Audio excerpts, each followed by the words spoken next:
नमस्कार. तर आज आपण महाशिवरात्रीला विशेष पूजा नेमकी का करायची? महाशिवरात्रीचं महत्त्व काय आहे? शिवपुराणानुसार 4 प्रहर पूजेचं महत्त्व काय आहे? पार्थिव पूजन कसं करायचं? याविषयी सर्वात महत्त्वाची माहिती आज आपण बघणार आहोत. त्यामुळे व्हिडिओ स्किप करू नका. व्हिडिओ शेवटपर्यंत पाहत राहा. नमस्कार, मी अमृता आणि तुमचं सगळ्यांचं स्वागत आहे स्वामी सेवा विथ अमृता या आपल्या यूट्यूब चॅनलमध्ये. तर आज आपण महाशिवरात्रीचं महत्त्व आणि पूजन याविषयी माहिती घेणार आहोत. तर सगळ्यात आधी महाशिवरात्र नेमकी साजरी का केली जाते याविषयी माहिती घेऊयात. तर यासाठी इथे खूप छान अशा 4 कथा सांगितल्या आहेत, त्या थोडक्यात बघूयात. शिवरात्रीची पहिली कथा आहे शिवपुराणानुसार अग्निस्तंभ आणि लिंगोद्भव. म्हणजेच जेव्हा ब्रह्मा आणि विष्णू यांच्यात श्रेष्ठत्वावरून वाद झाला तेव्हा भगवान शिव फाल्गुन कृष्ण चतुर्दशीच्या मध्यरात्री एका विशाल अग्निस्तंभाच्या रूपामध्ये प्रकट झाले. शिवलिंगाच्या या उत्पत्तीचा हाच तो दिवस आहे. यानंतर दुसरी कथा आहे नीलकंठ, म्हणजेच हलाहल विष प्राशन करणारे. यामध्ये समुद्र मंथनातून निघालेले हलाहल हे विष जे आहे ते महादेवांनी सृष्टीचा विनाश होण्यापासून वाचवण्याकरता प्राशन केले. त्यामुळेच त्यांचा कंठ निळा पडला आणि ते नीलकंठ या नावाने प्रसिद्ध झाले. त्यांच्या त्या त्यागाच्या कृतज्ञतेपोटी ही रात्र जागवली जाते. यातील तिसरी कथा आहे शिव आणि शक्ती यांचा विवाह. अनेक ठिकाणी अशी मान्यता आहे की याच रात्री, याच पवित्र दिवशी भगवान शिव आणि आदिशक्ती माता पार्वती यांचा विवाह सोहळा संपन्न झाला आहे. हे शिव म्हणजे पुरुष आणि शक्ती म्हणजे प्रकृती यांच्या मिलनाचे पर्व आहे. चौथी कथा आहे शिकारी आणि बेलपत्र. एका शिकाऱ्याकडून म्हणजेच व्याधाकडून शिवरात्रीच्या रात्री नकळत शिवलिंगावर बेलपत्र वाहिले गेले. त्याचा त्या दिवशी नकळत उपासही घडला. केवळ नकळत घडलेल्या पूजनाने त्याला मोक्ष मिळाला.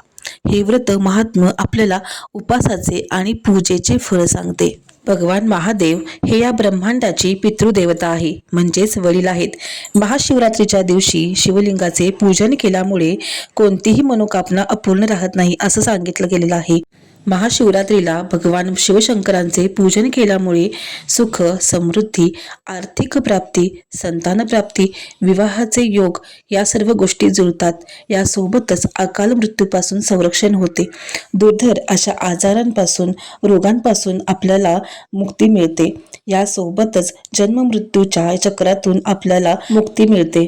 महाशिवरात्रीच्या रात्री शिवलिंगाचे अभिषेक आणि पूजन करणे शिवशक्तीशी जोडलं जाण्याचं एक माध्यम आहे. यामुळे या दिवशी जागरण केलं जातं, उपवास केलं जातं आणि भगवान शिवशंकरांची 4 प्रहरी पूजा केली जाते. महाशिवरात्रीच्या रात्री भगवान शंकरांची 4 प्रहर म्हणजेच 4 वेळा विशेष पूजा केली जाते, ज्याला यामपूजा असं म्हणतात. ही पूजा सायंकाळपासून ते दुसऱ्या दिवशी ब्रह्ममुहूर्तापर्यंत प्रत्येकी सुमारे 3 तासांच्या 4 प्रहरी केली जाते, ज्यात शिवलिंगाला दूध, दही, तूप, मध आणि फुलांनी अभिषेक जो आहे तो केला जातो. यंदा 2026 मध्ये रविवारी 15 फेब्रुवारी रोजी महाशिवरात्री साजरी केली जाणार आहे. या दिवशी विशेष म्हणजे रवी प्रदोष सुद्धा आला आहे. हा दिवस अत्यंत शुभ आणि पवित्र मानला जातो. प्रदोषाची पूजन, प्रदोषाचे फळ सोबतच महाशिवरात्री हा दुर्मिळ असा संयोग या वर्षी आलेला आहे. यामुळेच ही शिवरात्री अत्यंत महत्त्वाची मानली जाणार आहे. तर यासोबतच आपण शुभ मुहूर्त कोणते आहेत, कोणत्या प्रहरी पूजन करायचं आहे, कोणत्या प्रहरामध्ये पूजन केल्याने काय फळ मिळते याविषयी सविस्तर माहिती बघूयात. तर यावर्षी रविवारी 15 फेब्रुवारी रोजी सायंकाळी पहिला प्रहर पूजनाचा हा सायंकाळी सूर्यास्तानंतर 6:11 ते 9:23 असणार आहे. या प्रहरामध्ये पहिले शिवपूजन जे आहे ते केलं जाणार आहे. या पहिल्या प्रहरामध्ये दुधाने भगवान शिवशंकरांचं अभिषेक करायचा आहे.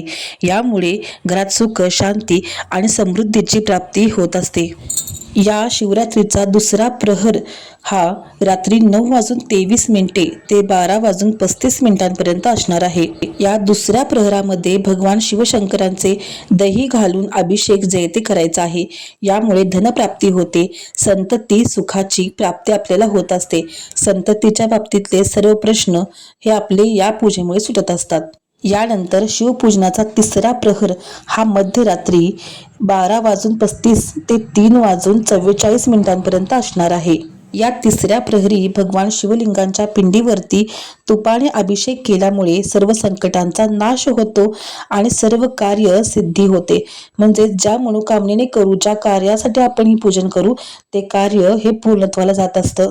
यानंतर सगळ्यात शेवटचा चौथा प्रहर हा पहाटे 3 ते 6 या कालावधीमध्ये असणार आहे. तर या वेळेमध्ये भगवान महादेवांच्या पिंडीवरती मधाने आपल्याला अभिषेक आणि स्नान घालायचं आहे. यामुळे शत्रूंवरती विजय मिळतो आणि आरोग्य उत्तम राहतं, अकाल मृत्यू येत नाही. शिवपुराणानुसार भगवान महादेव हे महाशिवरात्रीला निशिता काळामध्ये लिंग रूपामध्ये प्रकट झाले होते. त्यामुळे या काळात महादेवांचं पूजा, रुद्राभिषेक आणि जागरण करणं सर्वोच्च पुण्यदायक आणि फलदायक मानलं जातं. या कालावधीमध्ये फक्त एक पूजा केल्याने संपूर्ण महाशिवरात्रीच्या पूजनाचं फळ आपल्याला एकाच पूजनामध्ये मिळत असतं. यासोबतच 365 रात्री जागून आपण शिवपूजन केल्याचं पुण्य फक्त ह्या महाशिवरात्रीच्या निशिता कालामध्ये केलेल्या पूजनाने मिळत असतं. 2026 मध्ये ही निशिता काळ कधी येणार आहे हे बघूयात. हा दिव्य निशिता काळ महाशिवरात्रीच्या मध्यरात्री 12:09 ते 1:01 असणार आहे. या कालावधीमध्ये भगवान शिवशंकरांचं रुद्राभिषेक, शिवलिंग पूजन, जप, नामस्मरण केल्याने आपल्याला सर्व पूजनाचं फळ जे आहे ते मिळत असतं. या चारही पूजेत शिवलिंगाला पंचामृताने अभिषेक करायचा आहे. बेलपत्र, चंदन, शमीची पाने अर्पण करायची आहेत. ओम नमः शिवाय या मंत्राचा तसेच महामृत्युंजय मंत्राचा जास्तीत जास्त जप आपल्याला या कालावधीमध्ये करायचा आहे. या चारही प्रहरातील पूजनामध्ये भगवान महादेवांच्या पिंडीवरती बेलपत्र, चंदन, शमीची पाने, पांढरी फुले सोबतच धोत्र्याची फुले अर्पण करून आपल्याला त्यांचा आशीर्वाद घ्यायचा आहे. या चारही पूजनामध्ये भगवान शिवशंकरांसोबत माता आदिशक्तीचं सुद्धा पूजन, 99 मंत्राचा जप सुद्धा आपल्याला करायचा आहे. जोपर्यंत आदिशक्तीची सेवा होत नाही तोपर्यंत आपण केलेली शिवपूजा ही अपूर्ण राहते. शक्तीशिवाय शिव हे शिव असतात हे लक्षात घ्यायचं आहे. त्यामुळे महाशिवरात्रीला जितकी महादेवांची पूजा, उपासना महत्वाची आहे, यासोबतच आदिशक्तीची, माता पार्वतीची उपासना सुद्धा तितकीच महत्वाची आहे. महाशिवरात्रीमध्ये पार्थिव पूजनाला अनन्यसाधारण असं महत्त्व आहे. मग हे पार्थिव पूजन म्हणजे नेमकं काय? तर चिखलापासून, मातीपासून किंवा वाळूपासून शिवलिंग बनवणं आणि त्याचं पूजन करणं. पूर्वीच्या काळी महाशिवरात्रीला नदीमध्ये स्नान केलं जायचं. नदीच्या काठीच वाळूपासून शिवलिंग बनवून तिथेच त्यांची पंचोपचार पूजन करून भगवान महादेवांची उपासना केली जायची. आजच्या काळामध्ये हे सर्वांनाच शक्य आहे असं नाही, परंतु पार्थिव शिवलिंग आपण घरामध्येच तयार करू शकतो. ज्याप्रमाणे हरतालिकेच्या पूजनामध्ये आपण वाळूपासून शिवलिंग बनवतो, त्याच पद्धतीने पाटावरती संपूर्ण पूजन मांडून शिवलिंग स्थापन करायचं, वाळूपासून शिवलिंग बनवून घ्यायचं आणि याची पंचोपचार पूजन जे आहे ते आपण करून घ्यायचं. तर हे पद्धतीने पार्थिव शिवलिंग पूजन आपण करू शकतो. पार्थिव शिवलिंगाच्या पूजनामुळे आपल्याला अश्वमेध यज्ञाचे पुण्य मिळते. म्हणूनच हे पार्थिव शिवलिंग पूजन अतिशय महत्त्वाचे असतं. महाशिवरात्रीचा उपवास हा 16 तारखेला सकाळी सूर्योदयानंतर दही भात खाऊन सोडायचा आहे. महाशिवरात्रीच्या दिवशी शिवतत्व पृथ्वीला स्पर्श करते, ज्यामुळे भौतिक आणि आध्यात्मिक तत्वांचा संगम होतो असं म्हणलं गेलेलं आहे. हा दिवस माता पार्वतीच्या तपश्चर्येमुळे भगवान महादेव यांच्यासोबत झालेल्या विवाहाचा दिवस आहे, की ज्यामुळे सृष्टीत समतोल प्रस्थापित झाला, अंधारावर प्रकाशाचा विजय झाला आणि म्हणूनच ही रात्र शिवांची महान रात्र असं म्हणून ओळखली जाते. म्हणूनच या दिवशी भगवान शिवशंकर आणि माता पार्वती यांची जास्तीत जास्त सेवा आणि उपासना आपल्या आयुष्यातील सर्व संकट, त्रास, अकाल मृत्यू या सर्वांपासून मुक्ती देणारा असणार आहे. तर ही झाली संपूर्ण शिवरात्रीची 4 पूजेची माहिती, यासोबतच विशेष मुहूर्त आणि मार्गदर्शन. तर तुम्हाला ही माहिती कशी वाटली मला कमेंटमध्ये नक्कीच सांगा. कमेंटमध्ये हर हर महादेव लिहायला अजिबात विसरायचं नाहीये.